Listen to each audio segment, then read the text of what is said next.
חסרון אמונה, תבואי תשורי מראש המנה. אמונה היא בחינת תפילה, ויהי ידיו אמונה. Vamos a seguir con la lección 7 del Hafetz Haim, y es una perspectiva histórica. El Hafetz Haim disipa el mito de que la Lashon Hara es relativamente inofensivo. Esa es la idea principal del texto que vamos a leer. Entonces, Sefer Hafetz Haim, vamos a iniciar la introducción al libro. Y nos dice, el Hafetz Haim inicia su introducción con una breve perspectiva histórica del pecado de la Lashon Hara. El Lashon Hara tiene la distinción de ser el primer pecado cometido. Sabemos que la serpiente persuadió a Javá a comer del árbol del conocimiento.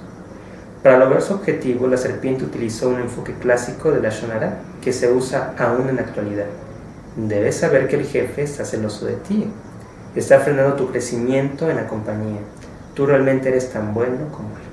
Entonces ese es el pensamiento que se aplicaría ahorita, ¿no? En palabras de la serpiente, pues fue Hashem no quiere que comas el fruto prohibido porque el día que comas de él serás igual que él. Y no quiere que tú seas como él. En este caso el jefe era Hashem. La serpiente le dijo a Javá que todo lo que Hashem tuvo que hacer para convertirse en el creador fue comer del árbol del conocimiento. Llegó a la conclusión lógica que si Adán y Javá comían del mismo árbol se volverían iguales a Hashem. Obviamente razonó la serpiente. A Hashem no quería competencia y es por eso que le prohibió a Adán y Javá comer los frutos del árbol. El método particular que la serpiente usó tan exitosamente fue una combinación de Lashon Hara y Rehilut. Lashon Hara, que sabemos que es habla derogatoria, y Rehilut, que es maledicencia. Alegó que Hashem no estaba preocupado por sus intereses y que Hashem simplemente estaba usando una treta para evitar que compitan con él.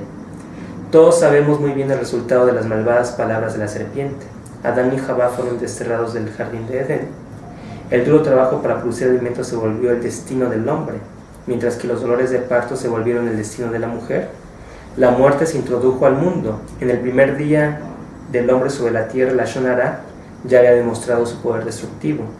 El Hafetz Haim lo expresó en pocas palabras. Aquel que habla la Lashon Hara se vincula con una práctica que destruye el mundo. El primer exilio del pueblo judío fue relacionado directamente con la Lashon Hara. El Hafetz Haim afirma, la razón principal del sufrimiento de los judíos en Israel fue la Lashon Hara. Joseph habló la Lashon Hara de sus hermanos, por lo tanto, Hashem decretó que fuera vendido a la esclavitud. Más adelante en la Torah encontramos un suceso de proporciones catastróficas y sufrimos sus consecuencias hasta este mismo día. Como expone el Hafetz Haim, la causa fundamental de nuestro presente exilio fue el pecado de los espías. El Talmud describe su pecado como la Lashon Hara. Tras el daño que la Lashon Hara ha hecho en la historia de nuestro pueblo, el primer pecado cometido, la causa subyacente de nuestra mortalidad, el catalizador que ocasionó que el pueblo judío fuera exiliado a Misraim, y la causa de nuestro exilio en la actualidad. Con esta poderosa información el Hafetz Haim disipa concluyentemente el mito de que la Lashon Hara es relativamente inofensiva. Bueno, aquí así nos dio en unos cuantos versículos pues ahora sí que argumentos contundentes, ¿no? Para ver que la Lashon Hara realmente sí fue y es muy peligroso. Y bueno, aquí en la parte donde hace mención de que la serpiente engaña a Javá, hace algo tiempo leí un comentario muy interesante al respecto que hacía mención, bueno, el Ramban en particular, el Ramban de Moshe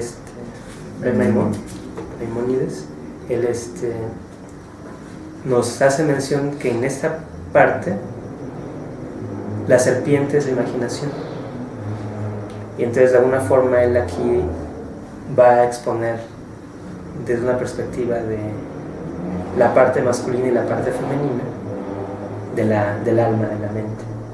Entonces de alguna forma, aunque él no era cabalista, pero bueno, ya se entiende mejor ya con los conceptos de la Kabbalah, como nos enseña el Rad Stinsat Ginsburg, que es la larga vida, que Adán representa Jochma y Javá representa Bina. Entonces de alguna forma nos dice primeramente Rambam que en principio la imaginación, que es la serpiente, cuando uno deja que la imaginación trabaje y no se le pone un límite, entonces esta puede desbocarse.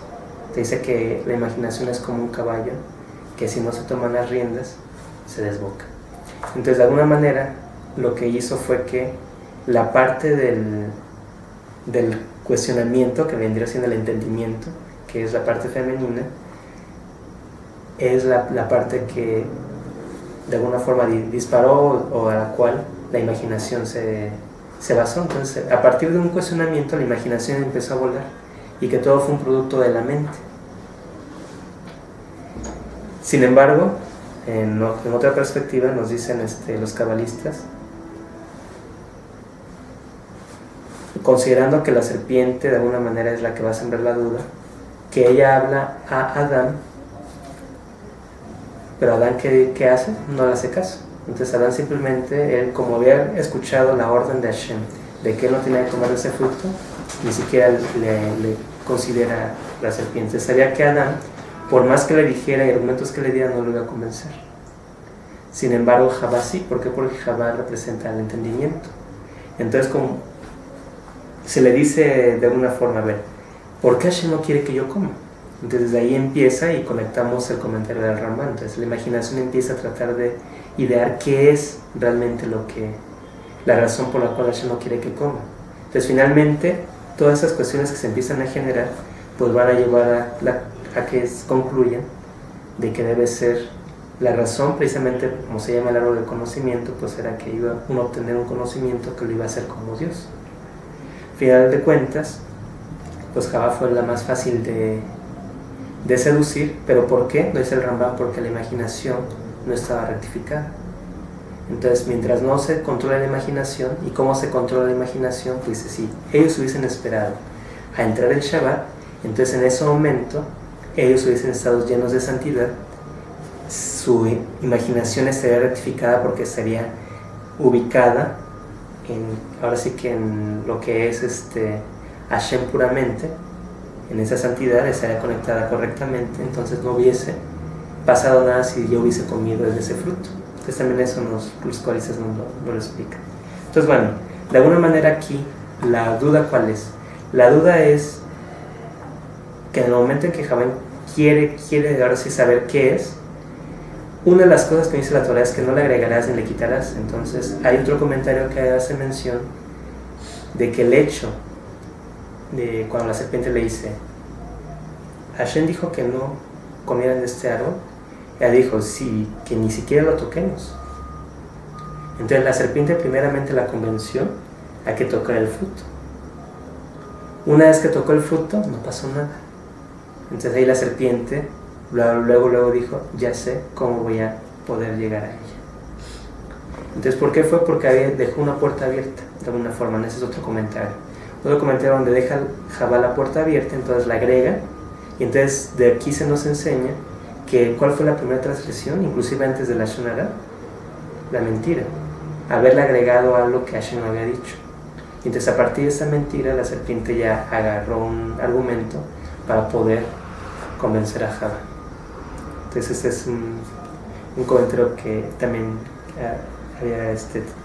tuve la oportunidad de leer y se me hizo muy interesante, ¿no? Que la primera transacción que se cometió fue mentira, haberle agregado algo a una orden que Hashem había dado.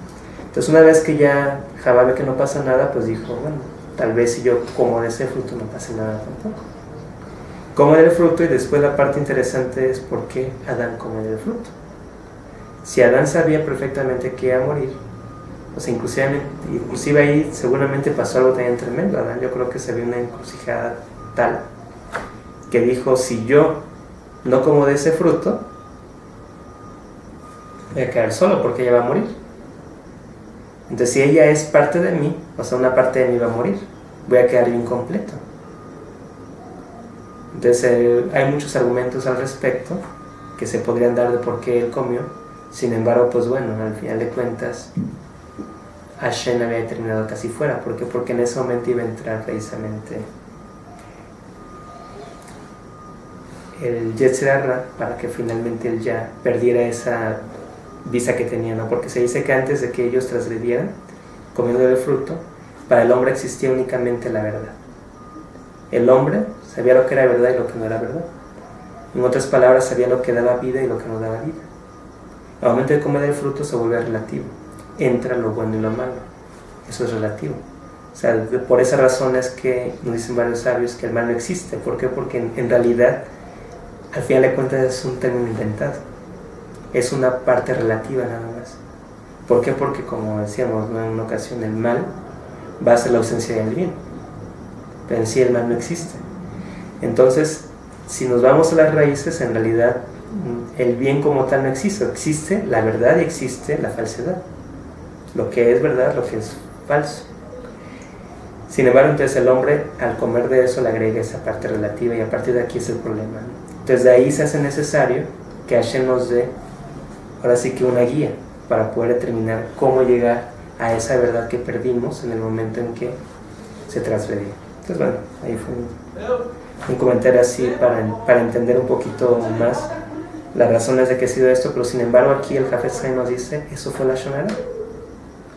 Aquí la Shonara de la serpiente, que la serpiente trató de convencer a través de una Shonara, pero ¿quién fue la causa? O sea, la causa fue que de alguna manera hubo una mentira por ahí, ¿no? De ahí se agarró, le dio vuelo a la mentira. Posiblemente el caso de Joseph, ¿qué hace? Pues habíamos visto también en el momento que analizamos la parasha, que Joseph en su caso, pues en realidad él tenía una intención santa. ¿Por qué? Porque él consideraba que tenía que cumplir las 7 leyes, mientras que sus hermanos, ellos consideraban que tenían que cumplir las leyes de los 613 preceptos, ¿no?, los 10 mandamientos. Entonces, de alguna forma, ellos ya tenían parte de esa ley por revelación. Entonces, al final de cuentas, nos dicen los comentaristas de 20 de memoria que no transgredieron, sino que aquí hubo una confusión en Joseph.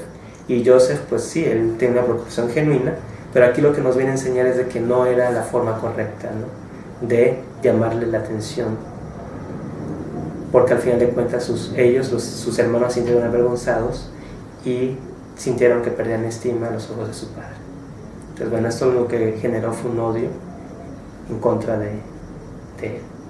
Posteriormente viene la parte de los espías, que también ahí vemos que aquí principalmente meditamos en lo que es un espía y lo que es un turista, ¿no?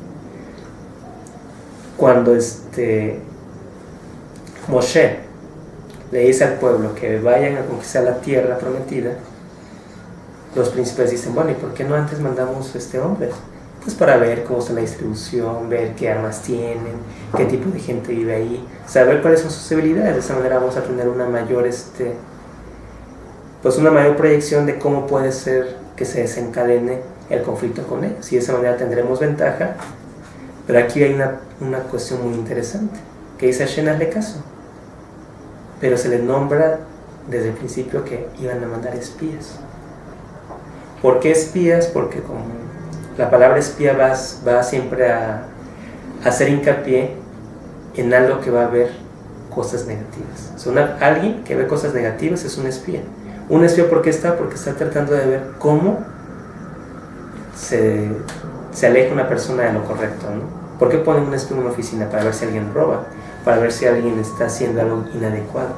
Entonces un espía está centrado en lo negativo. Sin embargo, o sea, hubiera sido diferente si ellos dijeran, no, es que nos gustaría conocer desde antes cómo es la tierra, ver los frutos, ver todo, saber esa leche y esa miel que dice que emana la tierra de Israel. O sea, queremos ir a tomar unas vacacioncitas a la tierra de Israel y de esa manera motivar al pueblo y que vean que realmente todo eso es cierto, ¿no? Sin embargo, no fue así. Fueron a ver lo negativo, y como fueron a ver lo negativo, pues realmente vieron incluso negativo el hecho de que en esa tierra habitaban gigantes y ellos se sentían hormigas a sus ojos.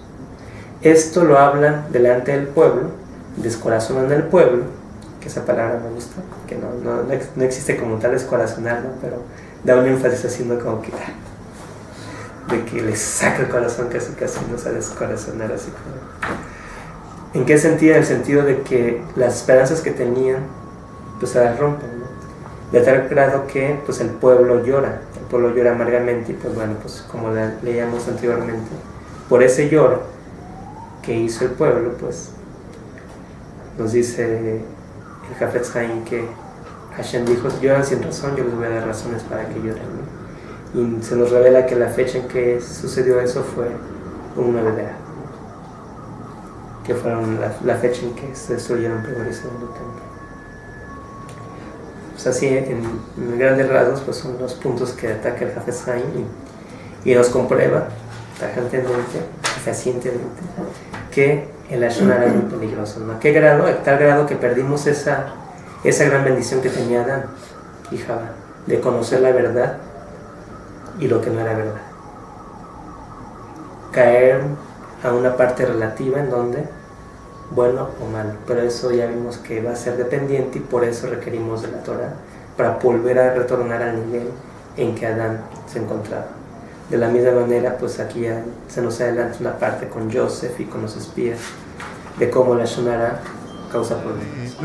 לא מבין כלום, רק מאמין שהכל לטובה. לא מבין כלום, לא מבין כלום, רק מאמין שהכל לטובה. תודה רבה לך השם יתברך על האמונה שאתה נותן לי. תודה רבה לך השם יתברך על האמונה שאתה נותן לי.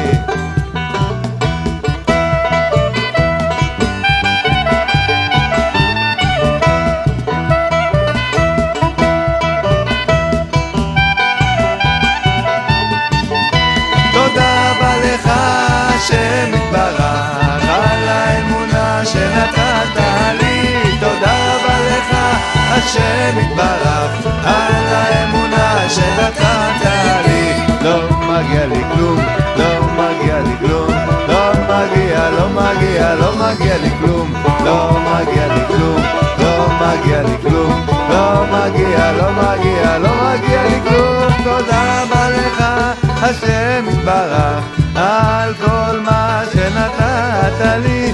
תודה רבה לך השם יתברך על כל מה שאתה נותן לי.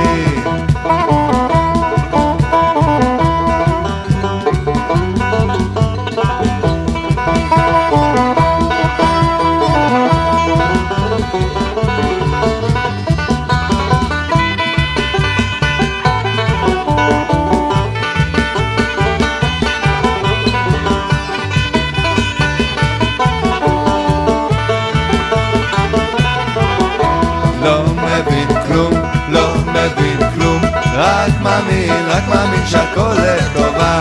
לא מבין כלום, לא מבין כלום, רק מאמין שהכל לטובה. תודה רבה לך השם יתברך על האמונה שאתה נותן לי. תודה רבה לך השם יתברך על האמונה שאתה נותן לי. לא מבין כלום, לא מבין כלום, רק מאמין שהכל לטובה. לא מבין כלום, לא מבין כלום, רק מאמין שהכל לטובה. תודה רבה לך השם